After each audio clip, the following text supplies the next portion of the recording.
Hello सभी को नमस्कार। मैं संजय कुमार एक बार फिर से स्वागत करता हूं आप अपने चैनल संजीवनी एजुकेशन हब के ऊपर। प्यारे दोस्तों, माफ़ी चाहूँगा, किन्हीं व्यक्तिगत कारणों के कारण रेगुलर वीडियो नहीं आ रही थी। आज से मैं बायोलॉजी के साथ साथ फिजिक्स की क्लासेस भी शुरू कर रहा हूं। आपको पता है आपका सीईटी का एग्जामिनेशन अनाउंस हो गया है, जून के लास्ट वीक के अंदर कंडक्ट करवाने की सोच रहा है एचएसएससी। तो इस हिसाब से मैं सोच रहा हूं बायोलॉजी के साथ साथ साइंस के सारे टॉपिक, चाहे वो केमिस्ट्री का हो, चाहे वो फिजिक्स का हो, चाहे वो बायो का हो, सीरीज़ वाइज एक दो तीन सीरीज़ में सीईटी की पूरी मैं सीरीज़ लेके आऊँ। जो जो टॉपिक इंपॉर्टेंट होंगे पहले उनको कवर करेंगे ताकि एग्जामिनेशन से पहले अपने सारे टॉपिक क्लियर हो जाए।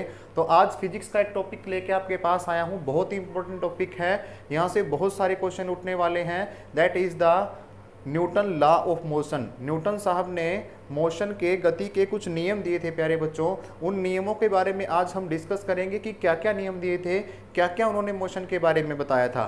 तो देरी ना करते हुए हम शुरू करते हैं आज का topic, Newton's law of motion. देखिए प्यारे बच्चों, शुरू में न्यूटन ने सन 1867 ईस्वी के अंदर, कब, सन 1867 ईस्वी के अंदर एक बुक लिखी थी जिस बुक का नाम था प्रिंसिपिया। क्या बुक थी? प्रिंसिपिया नाम की बुक थी। और प्यारे बच्चों ध्यान रखिएगा, इस बुक के ऊपर आज तक विवाद बना हुआ है कि ये बुक वास्तव में फिजिक्स की है या गणित की है। आज तक बहुत सारे बुद्धिजीवी इसके ऊपर अपने तर्क प्रस्तुत कर चुके हैं, लेकिन आज तक भी ये नहीं पता कर पाए एग्जैक्टली कि ये फिजिक्स की बुक है या गणित की बुक है। तो इस प्रिंसिपिया के अंदर इस न्यूटन साहब ने न्यूटन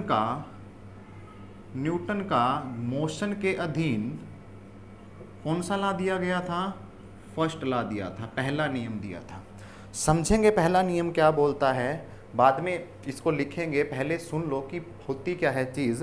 न्यूटन ने बताया था कि अगर कोई भी वस्तु अगर रेस्ट के अंदर है, वो विराम अवस्था के अंदर है, तो वो तब तक विराम अवस्था के अंदर ही रहेगी जब तक उसके ऊपर कोई भी एक्सटर्नल फोर्स, कोई भी बाह्य बल काम नहीं करेगा। समझिएगा प्यारे बच्चों कि जब तक कोई वस्तु रेस्ट के अंदर है, ये मरकर अभी रेस्ट के अंदर है, तो ये रेस्ट के अंदर ही रहेगा जब तक कोई एक्सटर्नल फोर्स इसके ऊपर वर्क नहीं करेगा। अगर ये मोशन के अंदर है और कोई भी फोर्स इसके ऊपर वर्क नहीं कर रहा है, मान लीजिए कि कोई गाड़ी है, इसके अंदर ब्रेक नहीं है और ना ही फ्रिक्शन काम कर रहा है, तो ये तब तक मोशन के अंदर रहेगी या तो इस साइड से इसके ऊपर कोई फोर्स ना लगाया जाए, या इसके आगे से कोई फोर्स ना लगाया जाए, या फिर फ्रिक्शन या ब्रेक ना लगाया जाए। तो यही है न्यूटन का पहला नियम कि जब तक कोई एक्सटर्नल फोर्स अप्लाई नहीं होगा तब तक कोई वस्तु विराम अवस्था के अंदर रहेगी, या फिर वो मोशन है तो मोशन के अंदर रहेगी। तो प्यारे बच्चों, इसके अंदर हम इसकी डेफिनेशन क्या लिखेंगे कि कोई वस्तु है, कोई ऑब्जेक्ट है, कोई वस्तु तब तक विराम अवस्था के अंदर रहेगी, अवस्था या गति के अंदर रहेगी,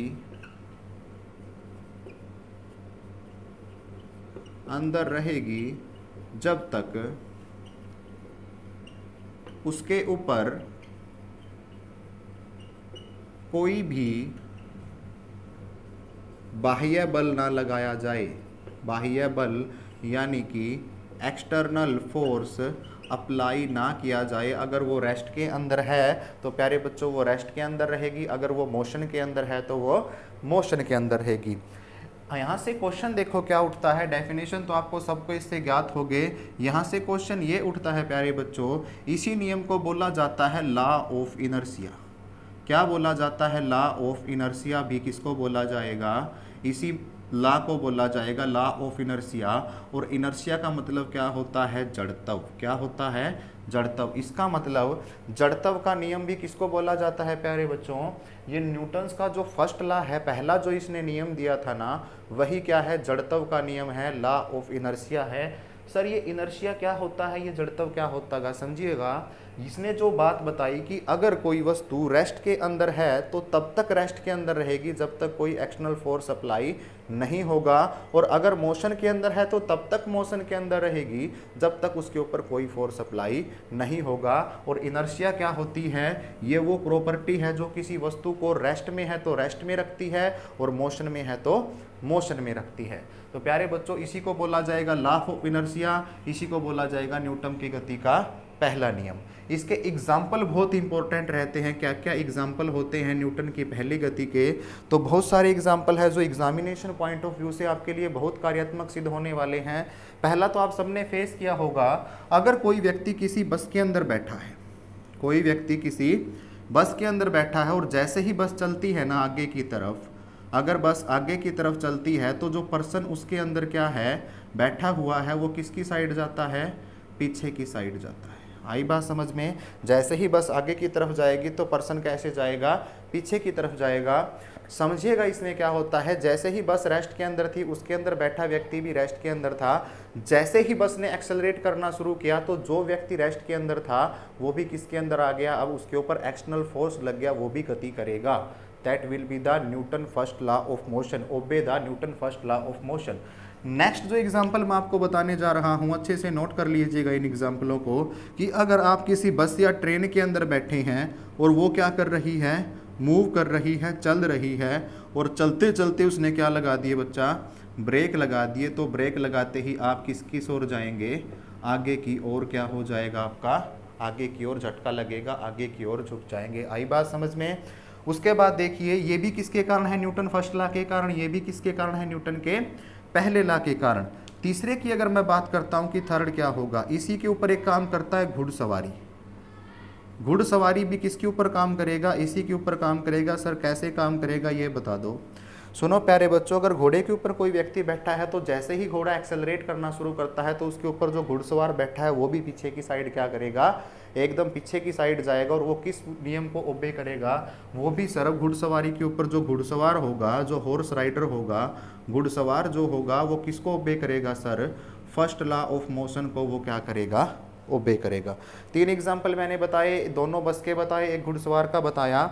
अभी चौथा एग्जाम्पल सुनो जो एग्जामिनेशन पॉइंट ऑफ व्यू से बहुत ही इंपॉर्टेंट है। वो चौथा एग्जाम्पल क्या है? सुनो ध्यान से, कि अगर मान के चलो कि कोई कंबल बाहर सुखा रहे हैं हम और एकदम से आंधी आ जाती है और उसके अंदर डस्ट पार्टिकल चले गए। सुनिएगा प्यारे बच्चों ध्यान से, कि कंबल बाहर है और उसके अंदर धूल कण चले जाते हैं, उसके अंदर कोई ना कोई धूल चली जाती है, डस्ट पार्टिकल चले जाते हैं। तो हम क्या करते हैं? हम एक स्टिक से जब उस कंबल को पीटना शुरू करते हैं, एक स्टिक के द्वारा उस कंबल को जब मारना शुरू करते हैं तो क्या होता है? डस्ट पार्टिकल उसके बाहर आने शुरू हो जाते हैं।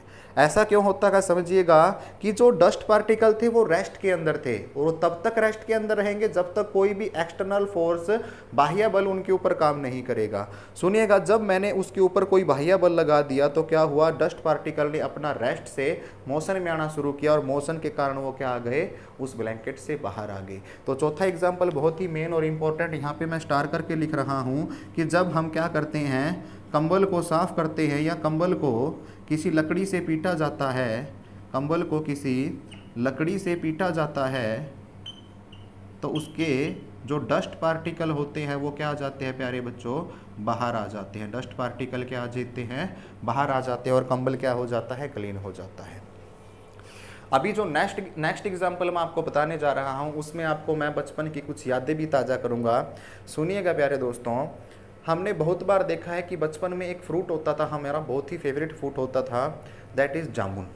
जामुन जब हम खाने जाते थे किसी खेत के अंदर तो ऐसा तो है नहीं कि हमने एक जामुन तोड़ा और खा लिया, एक जामुन तोड़ा और खा लिया। ग्रुप ऑफ फ्रेंड होता था ना, तो हम क्या करते थे? एक फ्रेंड को जामुन के पेड़ के ऊपर चढ़ा दिया और वो टहनी को पकड़ के क्या कर देता था? वो टहनी को पकड़ के हिला देता था। और हिलाने से क्या हुआ? देखो, अगर उसके ऊपर कोई भी जामुन लगा है, जिस टहनी के ऊपर जितने भी जामुन हैं, फोर्स लगने से, एक्सटर्नल फोर्स जब लगा तो क्या हो गया? उनके अंदर रेस्ट से वो मोशन में आ गए और उनके ऊपर फोर्स लगने से क्या हो गया? वो नीचे गिर गए। हमने सारे कलेक्ट कर लिए और खा लिए। तो ये भी बहुत इंपॉर्टेंट एग्जाम्पल था कि अगर हम जो फल या फूल होते हैं, फल या फूल होते हैं, उसकी टहनी को अगर पकड़ के, टहनी को पकड़कर क्या किया जाता है? हिलाया जाता है, तो क्या होता है प्यारे बच्चों? वो जो फूल या फल होते हैं, फूल या फल होते हैं वो नीचे गिर जाते हैं। और ये पांचों के पांचों जो एग्जाम्पल है ये बहुत ज़्यादा इंपॉर्टेंट है और पांचों के पांचों एग्जाम्पल ओबे करेंगे Newton first law of motion को। आई बात समझ में? यही है Newton first law of motion. Definition ज़्यादा इंपॉर्टेंट नहीं होती, इंपॉर्टेंट होते हैं ये एग्जाम्पल जो मैंने आपको बताया कि चलती बस में हम पीछे की ओर क्यों जाते हैं जब एकदम बस चलती है। दूसरा मैंने बताया जब बस चल रही हो एकदम ब्रेक लगेगा तो हम आगे की तरफ जाएंगे। तीसरा मैंने बताया घुड़सवार अगर बैठा है जैसे ही घोड़ा एक्सेलरेट करेगा तो वो पीछे की ओर जाएगा। चौथा मैंने बताया कि कंबल के अंदर अगर डस्ट है उसको हम पीटेंगे तो कंबल का डस्ट बाहर जाएगा। और पांचवा मैंने क्या बताया कि फल या फूल किसी टहनी के ऊपर लगे हुए हैं, उस टहनी को पकड़कर अगर हम हिलाते हैं ना तो जितने भी फ्रूट या फ्लावर होते हैं उसके ऊपर वो सारे के सारे नीचे आ जाते हैं। क्या ये फर्स्ट लॉ आपको क्लियर है बच्चा? देखिए इसके बाद आएगा न्यूटन का सेकंड लॉ। सेकंड लॉ पढ़ने से पहले 3 चीज़ें डैम श्योर आपको पता होनी चाहिए। सेकंड लॉ पढ़ने से पहले रटवाने को तो मैं आपको रटवा दूंगा, लेकिन उससे पहले आपको 3 चीज़ों का भली तरीके से ज्ञान होना चाहिए। दैट इज़ मोमेंटम, संवेग क्या होता है, दैट इज़ काइनेटिक एनर्जी क्या होती है, और थर्ड वन कि इम्पल्स क्या होता है। ये 3 चीज़ें संवेग, काइनेटिक एनर्जी गतिज ऊर्जा और इम्पल्स यानी कि आवेग क्या होता है। दूसरे नियम को पढ़ने से पहले मैं ये तीनों चीज़ें आपको क्लियर करूंगा कि एनर्जी के अंदर और संवेग के अंदर रिलेशन क्या आता है, उसके एग्जाम्पल क्या होंगे, तब जाके हम सेकंड जो रूल होगा, नियम होगा, उसको फॉलो अप करेंगे। तो मैं इसको साफ कर देता हूं। अगर आपको स्क्रीनशॉट लेना है तो आप इसका स्क्रीनशॉट भी ले सकते हैं। Now we are discussing about momentum क्या होता है। प्यारे बच्चों ध्यान से समझिएगा कि मोमेंटम होता क्या है, संवेग क्या होता है। ध्यान से समझिएगा इस चीज़ को कि मोमेंटम क्या होता है। अब मैं बात करता हूं यहाँ पे मोमेंटम की। मोमेंटम होता क्या है, संवेग किसको बोला जाता है। प्यारे दोस्तों ध्यान रखिएगा, यहाँ से इस चीज़ को ध्यान से समझिएगा कि आपके पास कोई ऑब्जेक्ट है, आपके पास कोई ऑब्जेक्ट है जिसका जो मास है वो क्या है, m है। आई बात समझ में? उसका जो द्रव्यमान है वो क्या है, m है। और उसी ऑब्जेक्ट का, उसी वस्तु का जो वेलोसिटी है, जो वेग है वो क्या है, v है। ये क्या है, इसकी वेग। आई बात समझ में? तो जब हम इस मास और वेलोसिटी को आपस में गुणा कर देते हैं, जब इस मास और वेलोसिटी को क्या कर देते हैं, आपस में गुणा कर देते हैं, और गुणा करने पर जो इनका गुणनफल आता है, मल्टीप्लिकेशन जो आएगा, that will be the momentum. उसको हम क्या करेंगे, मोमेंटम बोलेंगे कि किसी मास के साथ किसी वेलोसिटी को जब गुना करेंगे उसका जो प्रोडक्ट होगा, गुणनफल होगा, उसको हम क्या बोलेंगे, मोमेंटम बोलेंगे। आई बात समझ में? इसको प्यारे बच्चों डोनेट किया जाता है किससे, किससे डोनेट किया जाता है, P से डोनेट किया जाता है, और इसका फॉर्मूला होता है mv, मास इंटू वेलोसिटी। आई बात समझ में? इसकी अगर मैं यूनिट की बात करता हूँ, इसकी इकाई की बात करता हूँ प्यारे बच्चों, तो क्या होगी, किलोग्राम मीटर पर सेकंड होगी। आई बात समझ में? इसकी यूनिट क्या होगी, किलोग्राम मीटर पर सेकंड होगी। और अगर मैं बात करता हूँ इसकी डायमेंशन की, तो डायमेंशन इसका क्या होगा, तो डायमेंशन होगा प्यारे बच्चों, इसकी विमाएँ जो होगी, किलोग्राम के लिए हम m लिखते हैं, मीटर के लिए हम L लिखते हैं, बटे में सेकंड के लिए हम T लिखते हैं, ऊपर जाके क्या हो जाएगा, ये इनवर्स ब्रैकेट हो जाएगी बंद। That is the dimensional formula for momentum. आई बात समझ में?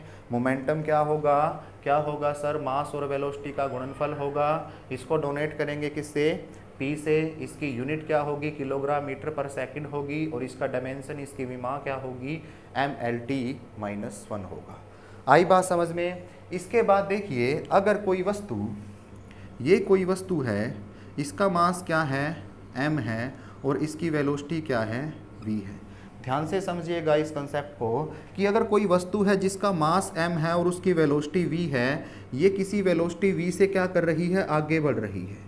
अब इसके अंदर क्या आगे गति आ जाती है, मास m वाली वस्तु वेलोसिटी v के साथ आगे बढ़ रही है, तो इसके अंदर कौन सी ऊर्जा निहित होती है, ये क्वेश्चन भी पूछा जाएगा। तो प्यारे बच्चों आप बताओगे कि सर यहाँ पे जो एनर्जी होगी वो काइनेटिक एनर्जी होगी। कौन सी एनर्जी होगी, काइनेटिक एनर्जी होगी। और काइनेटिक एनर्जी को हिंदी के अंदर बोला जाता है प्यारे बच्चों, गतिज ऊर्जा होगी।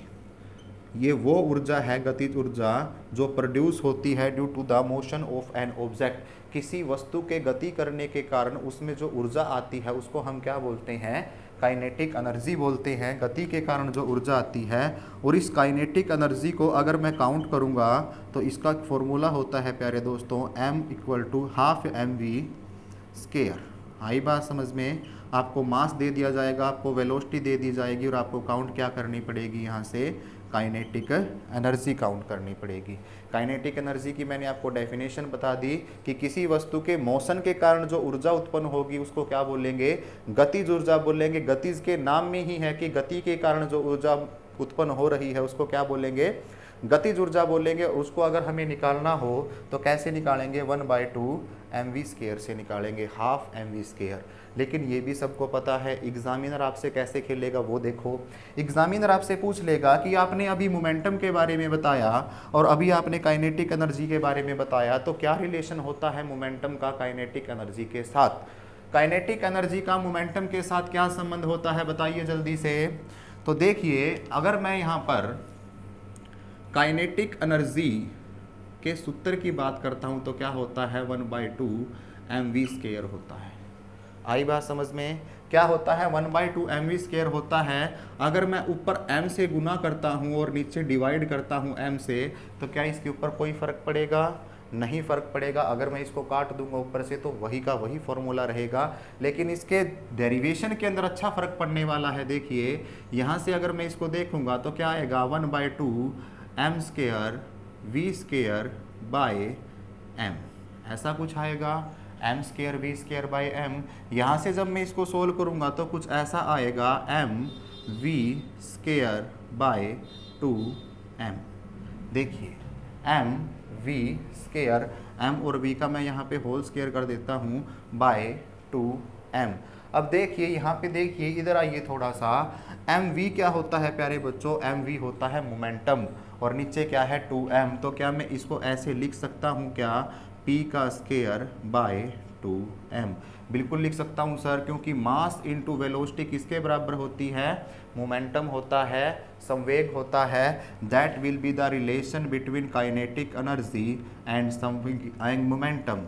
ये संवेग तथा काइनेटिक एनर्जी यानी कि गतिज जो ऊर्जा होगी उनके अंदर क्या होता है, संबंध होता है। यहाँ से अगर मैं काउंट करता हूँ काइनेटिक एनर्जी को, तो काइनेटिक एनर्जी को मैं यहाँ से लिख सकता हूँ p²/2m, और ये रिलेशन हमारे पास आ गया काइनेटिक एनर्जी के संबंध का, किसके साथ, मोमेंटम के साथ। अगर वो आपको मोमेंटम देगा और मास देगा तो इस फॉर्मूले से आप काइनेटिक एनर्जी को काउंट कर सकते हैं। अगर वो आपको काइनेटिक एनर्जी इस तरीके से मास और वेलोसिटी देगा तो इस तरीके से भी क्या कर सकते हो प्यारे बच्चों, आप काउंट कर सकते हो। क्या इतनी चीज़ें आपको समझ में आ गई हैं? अगर आ गई हैं तो मैं इसको रब कर रहा हूं। अगर आप स्क्रीनशॉट लेना चाहते हो तो इसका स्क्रीनशॉट भी ले सकते हैं। अब मैं जिक्र करूंगा इम्पल्स के बारे में, और इम्पल्स के जस्ट बाद मैं जाऊंगा न्यूटन के सेकंड लॉ के ऊपर। देखिए मैं इसको रब कर दे रहा हूं, साफ कर रहा हूं, इसको नोट कर लीजिएगा अच्छे से। मोमेंटम को, काइनेटिक एनर्जी को, और क्या रिलेशन होगा मोमेंटम का काइनेटिक एनर्जी के साथ, वो चीज़ मैंने आपको यहाँ पे डिस्कस कर दी है। प्यारे बच्चों अब हम चलते हैं किसके ऊपर, द मोस्ट इम्पोर्टेंट टॉपिक है हमारा इम्पल्स का। इम्पल्स क्या होता है देखिएगा। देखिए यहाँ पे मैं बात करूंगा इम्पल्स की। इम्पल्स क्या होगा, आवेग क्या होगा, आवेग क्या होता है। देखिए ध्यान से समझिएगा, इसके ऊपर न्यूटन सेकंड लॉ टिका हुआ है। इम्पल्स क्या होता है प्यारे बच्चों, इसको बोला जाता है that will be the rate of change of momentum, rate of change of momentum. इसका मतलब क्या हुआ कि सर मोमेंटम की दर के अंदर जो चेंज होगा ना उसको हम क्या बोलेंगे, क्या बोलेंगे, मोमेंटम बोलेंगे, संवेग आवेग बोलेंगे, इम्पल्स बोलेंगे, जितना चेंज होगा मोमेंटम के अंदर। समझिएगा कैसे, देखो ध्यान से, मान के चलिएगा ये कोई ऑब्जेक्ट था, ये कोई ऑब्जेक्ट था, इसका मास कितना था सर, इसका मास 10 था, और इसकी वेलोसिटी कितनी थी, इसकी वेलोसिटी थी सर 20। आई बात समझ में। ये यहाँ पे कोई वस्तु थी जिसका मास कितना था, 10 था, उसकी वेलोसिटी कितनी थी, 20 थी, और थोड़ी देर के बाद जब हमने देखा यही ऑब्जेक्ट था, इसका मास कितना है, 10 है यही ऑब्जेक्ट, लेकिन इसने वेलोसिटी क्या कर ली अपनी, चेंज कर ली। इसकी वेलोसिटी कितनी हो गई यहाँ पे 25 मीटर पर सेकंड हो जाती है, यहाँ पे 20 मीटर पर सेकंड थी। आई बात समझ में। यहाँ पे अगर मैं इसका मोमेंटम काउंट करूँगा तो mv से इसका जो मोमेंटम आएगा 20 गुना 10 कितना आ जाएगा यहाँ पे 200 kg मीटर पर सेकंड होगा। और यहाँ पे जब मैं काउंट करूँगा तो कितना आ जाएगा m इंटू वी जब करूँगा तो 10 इंटू 25 तो कितना आ जाएगा 250 मीटर 250 किलोग्राम मीटर पर सेकंड आ जाएगा। आई बात समझ में। अब देखिए ये तो क्या था, इनिशियल मोमेंटम था, शुरुआती इनिशियल था, ठीक है ना, ये इनिशियल था और ये क्या था हमारे पास फाइनल मोमेंटम था। आई बात समझ में। अगर मैं इसको काउंट करूंगा, इसको v नहीं, मैं यहाँ से u काउंट करूंगा, अगर मैं यहाँ से देखूंगा तो ये आ जाएगा मेरे पास mu, तो क्या है इनिशियल, और ये आ जाएगा मेरे पास mv। तो ये क्या हुआ सर, अब मेरे को ये बताओ कि इम्पल्स क्या है। इम्पल्स होता है बेटा, ध्यान से सुनो, यहाँ से अगर मैं इम्पल्स निकालने की कोशिश करूँगा तो मेरे को क्या करना पड़ेगा, जो फाइनल मोमेंटम मेरे पास आया है, क्या है फाइनल मोमेंटम मेरे पास आया है, उस फाइनल मोमेंटम में से अगर मैं माइनस कर देता हूँ किसको, इनिशियल मोमेंटम को, ध्यान रखिएगा, अगर मैं फाइनल में से इनिशियल मोमेंटम को माइनस कर देता हूँ तो मेरे पास क्या आ जाती है, इम्पल्स आवेग आ जाता है। फाइनल मोमेंटम मेरे पास कितना आया है प्यारे बच्चों, मेरे पास 250 आया है, और जो इनिशियल मोमेंटम है वो मेरे पास कितना आया है 200 आया है, तो मेरे पास जो आई की वैल्यू आ जाएगी वो क्या आ जाएगी 50 आ जाएगी। आई बात समझ में। आई समझ में कि इम्पल्स क्या है, that will be the rate of change on momentum. Momentum के अंदर क्या चेंज होगा, यहाँ पे कुछ और मोमेंटम था शुरुआत में, बाद में कुछ और मोमेंटम हुआ, और इसके अंदर क्या चेंज हुआ उसको निकालने के लिए मैंने फाइनल में से इनिशियल को माइनस कर दिया, समझ पा रहे हैं। उसके बाद मैंने 250 में से 200 माइनस किया तो मेरे पास आई क्या आ गया 50 आ गया। अगर मैं यहाँ से आई को लिखता हूँ, देखो ध्यान से, अगर मैं आई को यहाँ पे लिखता हूँ तो डेल्टा पी लिख सकता हूँ क्या, डेल्टा पी का मतलब क्या हुआ, that will be change in momentum. क्या होगा, चेंज इन मोमेंटम होगा, संवेग के अंदर जो चेंज हुआ है वो डेल्टा पी से मैं काउंट कर रहा हूँ। लिख सकता हूँ सर, बिल्कुल लिख सकते हो, क्योंकि चेंज हो रहा है किसके अंदर, मोमेंटम के अंदर। अभी देखिए इस मोमेंटम का फॉर्मूला मैंने आपको क्या बता दिया, डेल्टा पी बता दिया, लेकिन कई जगह के ऊपर देखिएगा, कई जगह इसको बोला जाता है आई इक्वल टू, क्या होता है, आई होता है सर एक ऐसा बड़ा बल होता है, बड़ा फोर्स होता है, और वो एक छोटे से टाइम के लिए लगता है। एक बड़ा बल जब छोटे टाइम के लिए लगेगा उसको भी क्या बोला जाता है, आई बोला जाता है। और इसका फॉर्मूला क्या होता है, इस आई का फॉर्मूला होता है सर F इंटू टी। लेकिन इस फॉर्मूले को मैं प्रूव कराऊंगा किसके अंदर, Newton second law of motion के अंदर। आई बात समझ में। इस फॉर्मूले को हम करेंगे कि आई F इंटू टी कैसे होगा सेकंड लॉ ऑफ मोशन के अंदर, इसको हम कवर अप कर लेंगे। आई बात समझ में। देखिएगा इम्पल्स बहुत अच्छा टॉपिक है। क्या होता है, rate of change in momentum होता है, कैसे कैसे मोमेंटम में चेंज होगा, कैसे हम इम्पल्स निकालेंगे, क्या हम लिख सकते हैं, और आई को एक और क्या बोल सकते हैं, बड़ा बल जो छोटे टाइम के लिए काम करेगा, और इसका formula I equal to F T कैसे आया, ये हम डिस्कस करेंगे न्यूटन के सेकंड लॉ के अंदर। अब देरी ना करते हुए हम चलते हैं किसके ऊपर, न्यूटन के सेकंड लॉ के ऊपर। अगर इसका स्क्रीनशॉट लेना है तो आप स्क्रीनशॉट ले सकते हो, मैं इसको रब कर रहा हूं प्यारे बच्चों। अब देखिएगा मेन पॉइंट के अंदर हम न्यूटन सेकंड लॉ के अंदर क्या पढ़ेंगे, हम पढ़ेंगे कि फोर्स का फॉर्मूला कैसे आया है, फोर्स का फॉर्मूला कैसे आया, हम पढ़ेंगे कि आई इक्वल टू एफ टी कैसे आया, ये इम्पल्स फोर्स इनटू टाइम कैसे आया, और हमारे पास फोर्स का जो फॉर्मूला होता है एम इंटू ए वो कैसे आया। तो यहाँ पे हम लिखेंगे कौन सा, सेकंड लॉ ऑफ मोशन।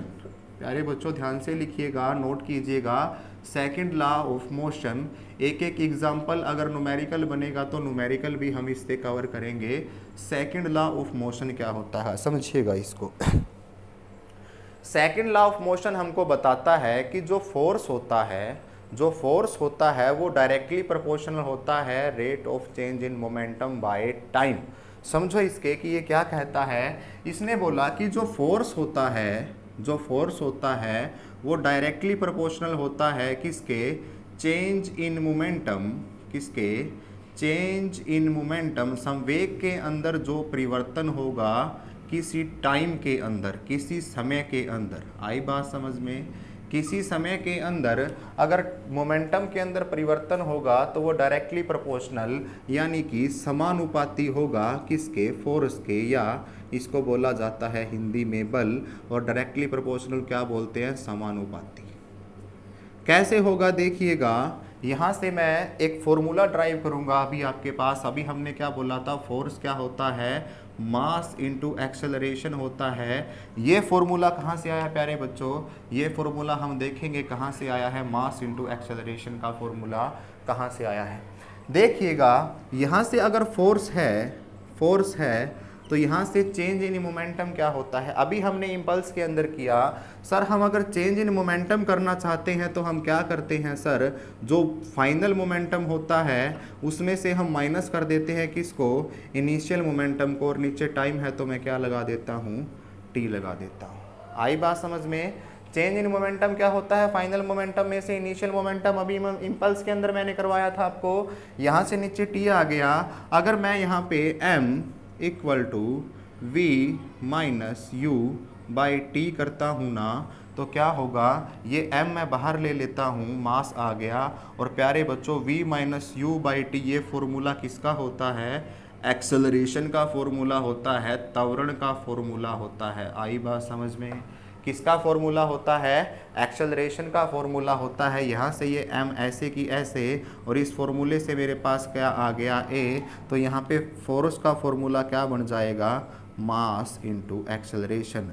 अब बताओ प्यारे दोस्तों, ये फोर्स का formula F equal to M A कहाँ से आया है, ये न्यूटन के सेकंड लॉ से हमारे पास आया है फोर्स का फॉर्मूला। आई बात समझ में? फोर्स का फॉर्मूला कैसे आया है, ये बात सब अपने को पता लगी। अब सर एक बात और बता दो मुझे, हमें एक बात और बताओ कि सर अभी आपने बताया था कि जो आई होता है वो भी F डॉट टी होता है, ये कैसे आया? समझिएगा ध्यान से, यहाँ पे देखो, अगर इस लॉ के अकॉर्डिंग मैं चलता हूँ, चेंज इन मोमेंटम जो होगा, हमने पीछे किया कि अगर मैं इसके अकॉर्डिंग चलता हूँ, अगर F होता है, चेंज इन मोमेंटम को मैं डेल्टा पी लिख सकता हूँ ना, जब हमने इम्पल्स किया था डेल्टा पी किया था। और इसके नीचे क्या था, डेल्टा पी के नीचे क्या था, अब नीचे क्या है इसके, डेल्टा पी इंटू टी। और डेल्टा पी क्या होता है प्यारे बच्चों, डेल्टा पी होता है सर आई, इम्पल्स क्या होता है, चेंज इन मोमेंटम होता है बाय टी। और अगर यहाँ से मैं आई निकालना चाहूँगा तो ये वाला इसके साथ क्या हो जाएगा, मल्टीप्लाई हो जाएगा, एफ डॉट टी आ जाएगा। लगा पता कैसे आएगा फॉर्मूला? यहाँ से आई का फॉर्मूला एफ इंटू टी कैसे आया, यहीं से आया, हमको यही घुमा रहा है ये सारा का सारा, इन्हीं फॉर्मूले से सारे फॉर्मूले निकल रहे हैं। देखो इसके अकॉर्डिंग जब मैं लिखता हूँ कि चेंज इन मोमेंटम को डेल्टा पी लिख सकता हूँ ना, उसके नीचे क्या है, देखो यहाँ पे टाइम है तो टी लिख दिया। वास्तव में डेल्टा पी होता क्या है, change in momentum, sir impulse होता है, इम्पल्स का साइन क्या होता है, आई होता है, नीचे टी तो टी लिख दिया। अगर मैं यहाँ से आई निकालूंगा तो फोर्स किस में आ जाएगा, टी के गुणा में आ जाएगा, और हमारे पास फॉर्मूला आ जाएगा आई इक्वल टू एफ टी। तो यहाँ से दो फॉर्मूले मैंने आपको बताए कि एक तो फोर्स का फॉर्मूला कैसे आएगा और एक आई का फॉर्मूला कैसे आएगा। प्यारे बच्चों क्या ये चीज़ें आपको क्लियर है? देखिए इसके बाद मैं बताऊंगा जो इसके एग्जाम्पल बहुत ज़्यादा इंपॉर्टेंट होते हैं, क्या क्या इसके एग्जाम्पल होते हैं। देखिएगा मैं इसको साफ कर देता हूं यहाँ से, और एग्जाम्पल को बड़े अच्छे से नोट कीजिएगा, क्योंकि एग्जाम्पल बहुत ज़्यादा पूछे जाते हैं इनसे कि कौन सा एग्जाम्पल कौन से नियम से रिलेटेड है, कौन सा एग्जाम्पल हमें क्या सिखाता है। देखिएगा प्यारे दोस्तों, अब मैं बात करता हूँ इसके एग्जाम्पल की। तो सबसे पहले मैं बात करता हूँ, आप मेरे को खुद बताइएगा, बचपन में हम सब खेले हैं, ग्रामीण इलाके में एक खेल चलता है जिसको बोला जाता है पिट्ठू, और हमने देखा भी है, सानिया नेहवाल है, सानिया मिर्ज़ा है, ये बहुत सारी ऐसी खिलाड़ी हैं जो टेनिस खेलती हैं। चलो पिट्ठू तो शायद किसी ने नहीं भी खेला हो, ग्रामीण इलाके से जो संबंध नहीं रखता, लेकिन टेनिस के बारे में सबको पता है। अगर मैं बात करता हूँ टेनिस के बॉल की, अगर वो टेनिस की बॉल किसी को लगती है तो इतना ज़्यादा दर्द नहीं होता, अगर क्रिकेट की टर्फ की बॉल अगर किसी को लगेगी तो ज़्यादा दर्द होगा। सर ऐसा क्यों? ऐसा क्या है, टेनिस की बॉल से हमें कम दर्द होता है और जो टर्फ की बॉल होती है उससे ज़्यादा दर्द होता है, ऐसा क्यों होता है सर?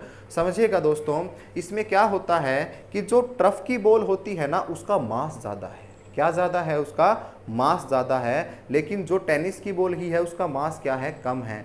जिसका मास ज़्यादा है अभी हमने फोर्स किया है, फोर्स क्या होता है, फोर्स होता है मास इंटू एक्सेलरेशन। जब उसका मास ज़्यादा है उसको हम एक्सेलरेट करते हैं तो उसके अंदर फोर्स ज़्यादा लगता है और हमें क्रिकेट की जो गेंद होती है वो ज़्यादा चोट देती है एज़ कम्पेयर टू जिसका मास कम है, चाहे वो पिट्ठू की बॉल हो, चाहे वो टेनिस की बॉल हो, जो भी बॉल हम यूज़ करते हैं टेनिस के अंदर या पिट्ठू जब हम खेलते थे, स्थानीय भाषा के अंदर बोलते हैं, पिट्ठू एक स्थानीय शब्द है, तो जब भी हम खेलते थे तो उससे हमें ज़्यादा चोट नहीं लगती, किसके कारण, क्योंकि उसका मास बहुत कम होता था। तो प्यारे बच्चों पहला एग्जांपल आप नोट करेंगे यहाँ पे कि जो टेनिस की बॉल की तुलना में as compare to tennis ball, जो टेनिस की गेंद होती है, टेनिस की गेंद से हमें क्या लगता है, कम चोट लगती है, ठीक है। लेकिन अगर मैं क्रिकेट की गेंद की बात करूँ, क्रिकेट की गेंद से हमें क्या होती है, ज़्यादा चोट लगती है। और ये किसके कारण होता है सर, ये किसके कारण होता है, न्यूटन के सेकंड लॉ के कारण होता है। आई बात समझ में। इसी के ऊपर अगर मैं दूसरा एग्जांपल आपको बताने की कोशिश करता हूं तो सुनो कि मेरे पास एक कंकर है और मेरे पास एक बड़ा पत्थर है। मेरे पास एक कंकर है, इस कंकर को अगर मैं फेंक के मारता हूं तो इतनी चोट आपको नहीं लगने वाली है, लेकिन अगर 5 किलो का पत्थर मैंने फेंक के मार दिया तो आप समझ सकते हो प्यारे बच्चों की क्या घटना घटने वाली है। तो ज़्यादा चोट कौन देगा, बड़ा पत्थर देगा। ये भी किसके ऊपर काम करेगा, इसी के ऊपर काम करेगा, क्योंकि उस कंकड़ का जो मास है ना वो बहुत छोटा है, इसलिए वो ज़्यादा फोर्स अप्लाई नहीं कर सकता। लेकिन जो बड़ा पत्थर है उसका मास क्या है, ज़्यादा है, इसलिए वो क्या करेगा, ज़्यादा फोर्स अप्लाई करेगा। तो दूसरा एग्जाम्पल आप क्या लिखेंगे यहाँ पे कि छोटे पत्थर की तुलना में जो छोटे पत्थर होते हैं वो छोटे पत्थर से हमें क्या लगती है, कम चोट लगती है। लेकिन जो बड़ा पत्थर होता है, जो बड़ा पत्थर होता है उस बड़े पत्थर से हमको क्या लगती है प्यारे बच्चों, ज़्यादा चोट लगती है। और ये भी किसके कारण होता है, न्यूटन के सेकंड लॉ के कारण होता है। समझिएगा इस चीज़ को कि क्या क्या इसके अंदर चीज़ें हो सकती है। एक तो यहाँ पे अपने को चोट ज़्यादा लगी, एक छोटे पत्थर से हमको क्या हुआ, ज़्यादा चोट लगी है, छोटे पत्थर से कम लगी है, बड़े पत्थर से ज़्यादा लगी है। और तीसरा एग्जाम्पल अगर मैं यहाँ पे बात करता हूँ थर्ड एग्जाम्पल की, तो थर्ड एग्जाम्पल क्या होगा, अगर कोई कील है हमारे पास, यहाँ पे कोई कील है और हमारे पास एक छोटी सी हथौड़ी है। समझिएगा कि हमारे पास कोई कील है छोटी सी, अगर मैं उसको छोटी सी हथौड़ी से ठोकने की कोशिश करूंगा ना तो वो नहीं जाएगी दीवार के अंदर। आई बात समझ में। इस छोटी हथौड़ी से इसको ठोकने की अगर मैं कोशिश करता हूं तो ये अंदर नहीं जाएगी। लेकिन अगर मैं इस हथौड़ी को कर देता हूं, क्या इस हथौड़ी को मैं बड़ा कर देता हूं, तो इस कील को मैं हिट करता हूं तो शायद एक ही बार के अंदर ये कील दीवार के अंदर चली जाए। क्यों? क्योंकि सर अब जो हथौड़ी है, जो हैमर है, उसका मास क्या हो जाता है, ज़्यादा हो जाता है, तो इसका फोर्स भी क्या हो जाएगा, ज़्यादा हो जाएगा। तो तीसरा एग्जाम्पल आप क्या लिखोगे, सर छोटी हथौड़ी की अपेक्षा जो छोटी हथौड़ी होती है, स्मॉल जो हैमर होता है, छोटी जो हथौड़ी होगी वो क्या करेगी, कम फोर्स लगाएगी और कील क्या होगी, कम फोर्स लगाएगी, कील नहीं जाएगी अंदर। ठीक है, कील नहीं जाती। लेकिन अगर यहाँ पे मैं बड़ी हथौड़ी यूज करता हूँ, तो बड़ी हथौड़ी अगर यूज करूँगा तो बड़ी हथौड़ी के कारण जो कील होती है वो आसानी से दीवार के अंदर चली जाती है। ये भी किसके कारण होता है, न्यूटन के सेकंड लॉ के कारण होता है। देखिएगा प्यारे बच्चों, ये तीनों के तीनों एग्जाम्पल बहुत ज़्यादा इम्पोर्टेंट है। क्या कि टेनिस की बॉल से हमें कम चोट लगेगी, क्रिकेट की बॉल से हमें ज़्यादा लगेगी, मास ज़्यादा है। मैंने दूसरा बताया कि छोटे पत्थर से हमें कम चोट लगती है और बड़े पत्थर से ज़्यादा चोट लगती है, क्योंकि मास पत्थर का ज़्यादा होता है जो बड़ा है। और यहाँ पे मैंने बताया कि छोटी हथौड़ी से कील को नहीं छोड़ सकते और बड़ी हथौड़ी से हम आसानी से ठोक सकते हैं। क्यों? क्योंकि छोटी हथौड़ी से उतना फोर्स नहीं लगता, उसका मास कम होने की वजह। जब हथौड़ी का हैमर बड़ा हो जाता है तो उसका मास भी ज़्यादा हो जाता है, उसका फोर्स भी ज़्यादा हो जाता है। इसलिए क्या होगा, बड़ी हथौड़ी से जो कील होती है उसको दीवार के अंदर ठोकना आसान हो जाता है। तो प्यारे बच्चों, मैंने आपको फर्स्ट और सेकंड लॉ कैसे आया, किसने दिया, किस प्रकार से हुआ, ये दोनों मैंने डिस्कस किए हैं। इनकी क्या क्या प्रॉपर्टी होंगी, क्या क्या इनके एग्जाम्पल होंगे। अब रहता है आपके पास थर्ड लॉ ऑफ मोशन। बहुत ही आसान है। थर्ड लॉ ऑफ मोशन क्या होगा, समझिएगा। थर्ड लॉ ऑफ मोशन मैं यहीं पे करवा देता हूँ। थर्ड लॉ ऑफ मोशन, तो थर्ड लॉ ऑफ मोशन लिखेंगे, थर्ड लॉ ऑफ मोशन, गति, न्यूटन की गति का जो तीसरा नियम है वो हम यहाँ पे करने जा रहे हैं। आई बात समझ में। तीसरा जो नियम है वो करने जा रहे हैं हम। सुनिए क्या होता है, ये बहुत बार हम सुनते हैं, क्या सुनते हैं सर, एवरी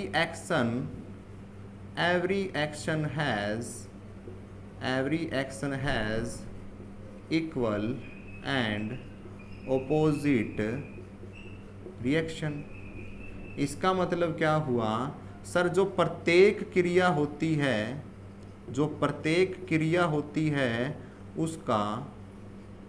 उसकी एक समान क्या होती है, प्रतिक्रिया होती है।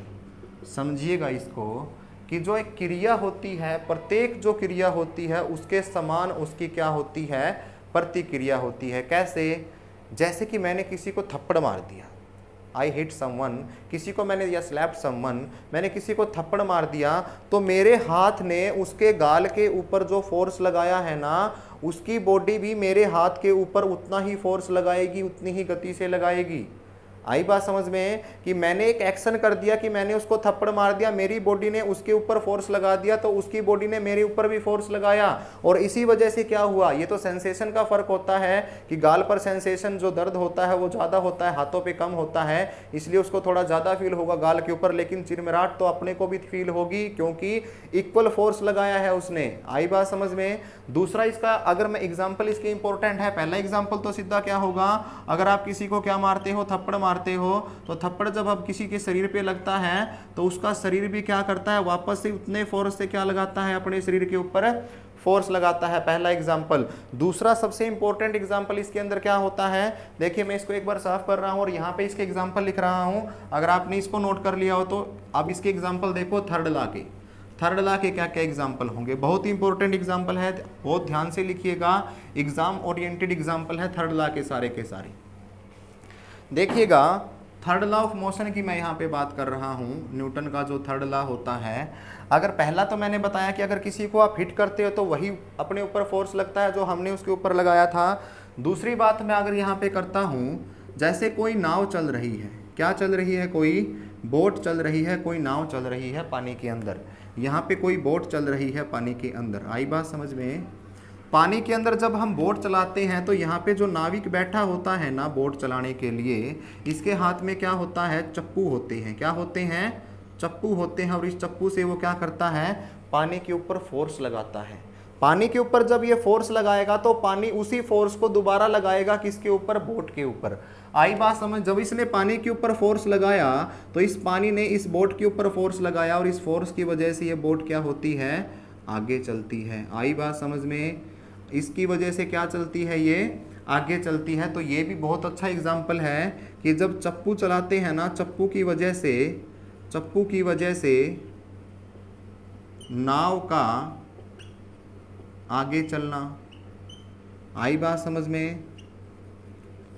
दूसरा एग्जाम्पल देखिए, नाव का पता चल गया। एक बहुत स्टार करके एग्जाम्पल लिखो। एक एग्जाम्पल होता है भाई किस चीज़ का, जो रॉकेट होते हैं। क्या होते हैं, जो रॉकेट जब लॉन्च किए जाते हैं ना, तब रॉकेट जब लॉन्च किए जाते हैं तब उसके अंदर भी कौन सा रूल ओबे होता है, तो थर्ड लॉ ओबे होता है। कैसे होता है देखो, आप कभी ने जब कभी फिल्म वगैरह के अंदर रॉकेट लॉन्चिंग जब देखी होगी तो रॉकेट के नीचे एक कॉलम होता है, that is called as air column. हवा का एक क्या होता है प्यारे बच्चों, कॉलम होता है। आई बात समझ में। इस रॉकेट से जब हवा, वायु या गैस निकाली जाती है बहुत ज़्यादा अमाउंट में, आपने देखा भी होगा, यहाँ से एकदम से धुआं निकलता है, और जब ये धुआं, गैस या जो भी चीज़ निकलेगी वो इस एयर के कॉलम के ऊपर क्या लगाएगी भाई, वो फोर्स लगाएगी। और जैसे ही इस एयर कॉलम के ऊपर फोर्स लगेगा, एयर का ये कॉलम इसके ऊपर दोबारा से उतना ही फोर्स लगाएगा, और उसकी वजह से ये रॉकेट क्या कर जाएगा, उड़ जाएगा। तो रॉकेट साइंस के अंदर भी जब रॉकेट उड़ता है तो उसके अंदर भी गति का कौन सा नियम लागू होता है प्यारे बच्चों, थर्ड लॉ ऑफ मोशन यहाँ पे लागू होता है। नाव के अंदर कौन सा होगा, उसके अंदर भी थर्ड लॉ ऑफ मोशन लागू होगा। तीसरा एग्जाम्पल एक और बहुत इंपॉर्टेंट है, वो और लिख लेना आप, कि जब हम कभी भी देख लेना, अगर कोई व्यक्ति, देखो ये कोई बंदूक है, ये कोई क्या है, बंदूक है, और कोई व्यक्ति जब इसको चलाता है, कोई व्यक्ति जब इस बंदूक को चलाएगा ना, जैसे ही ट्रिगर दबाएगा, यहाँ से जब गोली निकलेगी तो उसके हाथ में भी एक झटका महसूस होगा। कभी भी देख लेना, अगर कोई व्यक्ति गोली चला रहा है, जैसे उसने गोली चलाई, गोली जब चलेगी तो उसको भी एक हाथ में झटका लगेगा। क्यों? क्योंकि जो फोर्स गोली के ऊपर लगा है ना, उतना फोर्स क्या होगा, वो पीछे भी लगेगा। Every action have equal and opposite reaction. तो जब गोली चलती है, गोली जब चलती है, बंदूक से जब गोली चलती है, गोली जब चलाते हैं तो हाथ को एक झटका लगता है। हाथ को क्या लगता है? एक झटका लगता है। वो क्यों लगता है? वो भी सर न्यूटन के थर्ड लॉ की वजह से लगता है। थर्ड लॉ हमें क्या बोलता है सर? ये हमें बताता है कि प्रत्येक जो क्रिया होगी उसकी एक समान विपरीत प्रतिक्रिया होगी। जो फोर्स गन ने किसके ऊपर लगाया है? गोली के ऊपर। तो गोली ने भी किसके ऊपर लगाया? गन के ऊपर। वो उसकी वजह से वो गन इतना ही पीछे आ गई। तो प्यारे बच्चों, ये इंपॉर्टेंट एग्जाम्पल थे और ये तीनों के तीनों बहुत ही इंपॉर्टेंट लॉ थे। मैंने आपको फर्स्ट लॉ करवाया, आपको मोमेंटम के बारे में बताया, इम्पल्स के बारे में बताया, काइनेटिक एनर्जी के बारे में हमने डिस्कस किया। काइनेटिक एनर्जी का रिलेशन क्या होगा किसके साथ? मोमेंटम के साथ, वो डिस्कस किया। थर्ड लॉ हमने डिस्कस किया, सेकंड लॉ डिस्कस किया, उनकी प्रॉपर्टी डिस्कस की, कैसे मास का फोर्स का फॉर्मूला आया, इम्पल्स का फॉर्मूला कैसे आया, इनके क्या क्या एग्जाम्पल होते हैं, क्या क्या डेफिनेशन होती है, कैसे कैसे इनको दिया गया। हमने एग्ज़ाम के ओरिएंटेड जितने भी क्वेश्चन थे लास्ट से जो आने वाले थे न्यूटन के, वो मैंने आपको बहुत अच्छे से डिस्क्राइब किए हैं। प्यारे बच्चों, हमारे चैनल को सब्सक्राइब करना मत भूलिएगा। अब आज से ही रेगुलर क्लासेस आएंगी, फिजिक्स की भी, केमिस्ट्री की भी, बायोलॉजी की भी, पॉलिटिकल साइंस की भी और जियोग्राफी की भी। वीक में 2 या 3 बार आपको क्लासेस मिलती रहेंगी विक्रम सर के द्वारा। बने रहिएगा हमारे साथ। आपके जो भी क्वेश्चन या क्वेरीज हो, आप टेलीग्राम पे भी मेरे को मैसेज कर सकते हैं या फिर आप कमेंट सेक्शन में भी बता सकते हैं कि हमें क्या इंप्रूवमेंट करनी है। तो सीईटी आपका जरूर पार होगा, मेहनत करेंगे मिलके। और एचसीएस ओरिएंटेड भी पॉलिटी में लेके आऊँगा, जिसका एचसीएस का एग्जाम है, तो पॉलिटी की भी स्पेशल क्लासेस, जिसका ऑप्शनल पॉलिटी होगा, वो भी मैं लेके आऊँगा आपके लिए। तो प्यारे बच्चों, बना रहिएगा, आपका प्यार ऐसे ही बनाए रखिएगा। मिलते हैं नेक्स्ट क्लास के अंदर। थैंक यू सो मच, बहुत बहुत धन्यवाद आपका। जय हिंद, जय भारत।